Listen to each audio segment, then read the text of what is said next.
You begin with a simple assumption. When you know something, you believe you are standing on firm ground. Yet Al Ghazali invites you to question this confidence. He presses a quiet but decisive inquiry. Does knowledge guarantee truth, or does it only create the appearance of certainty? You rely on concepts, arguments, and disciplined reasoning, but have you ever examined the one who relies on them? When the mind judges all things, can it judge itself without falling into circular assurance? Al Ghazali's own crisis began when he noticed this gap, the distance between what the intellect claims and what it can actually secure. As you listen, you sense a tension emerging. If certainty itself is untested, what exactly stabilizes your understanding? Al Ghazali lived in 11th century Baghdad, a city shaped by legal scholars, philosophers, theologians, and mystics. Each group claimed rational justification for its conclusions, building systems that appeared complete and orderly. Debate was refined, logic was precise, and scholarship was held as a central measure of distinction.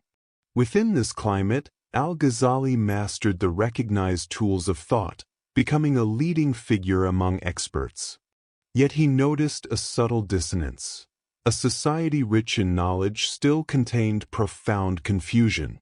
If disciplined reasoning surrounded him on all sides, why did so many thoughtful individuals reach incompatible certainties? Al Ghazali's crisis did not arise from ignorance but from mastery. He reached a point where public success in knowledge exposed a private dissatisfaction. You begin to recognize a similar pattern in yourself. The accumulation of information does not dissolve inner uncertainty. The mind becomes sharper, but clarity does not follow proportionally. Al Ghazali realized that intellect can organize, compare, and argue, yet it cannot secure its own foundations. A doubt arose.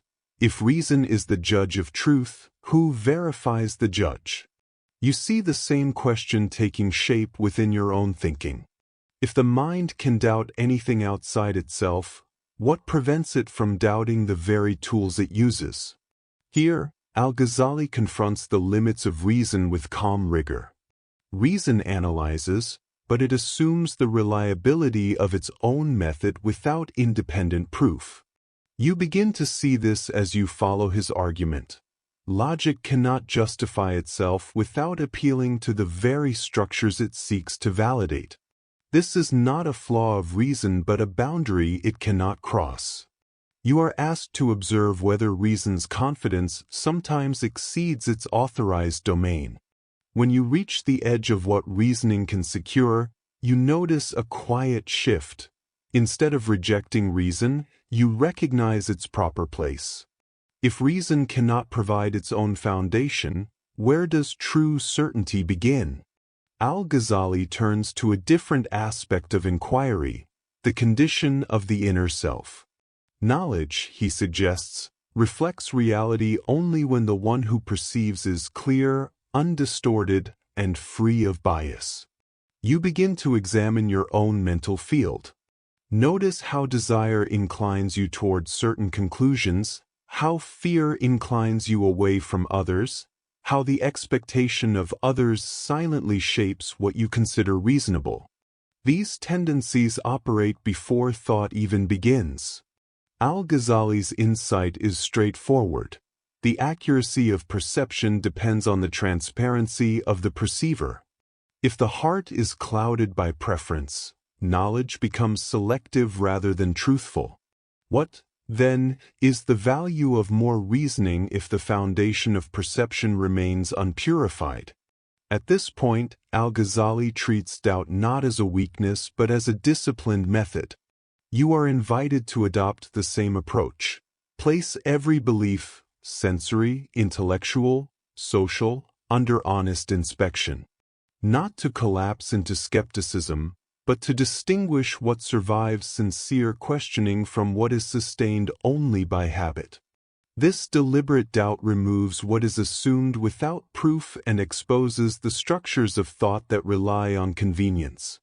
You begin to see that doubt, when used methodically, clarifies. It dismantles the false confidence you may have built around favored ideas. Yet a further question appears. If even the doubter can be doubted, what standpoint remains that cannot be overturned? After sufficient questioning, something shifts. What remains is not a new argument but a quieter form of recognition. Al Ghazali noted that certain truths do not emerge from inference but from direct clarity once interference subsides. You recognize this difference. Understanding that results from conceptual construction feels temporary, while understanding that arises from inner transparency feels stable. This understanding is not possessed, it is simply evident. It does not depend on defending a position, only on seeing without distortion. You begin to sense that wisdom is not an addition to the mind but a removal of what obscures it. If insight appears only when argument recedes, where does its authority come from? In the end, the movement becomes still. Reason has examined itself and discovered its boundaries. Doubt has completed its function and no longer agitates the mind. What remains is clear awareness, not the kind that claims certainty, but the kind that no longer needs to. Al Ghazali's crisis resolves in this quiet recognition. Truth does not belong to the thinker. It reveals itself when the thinker stops insisting on ownership. You begin to rest in the simple fact that clarity does not require self-assertion. When the impulse to grasp, defend, or justify fades, understanding becomes unobstructed. In this stillness, what is left to chase, and who is left to do the chasing?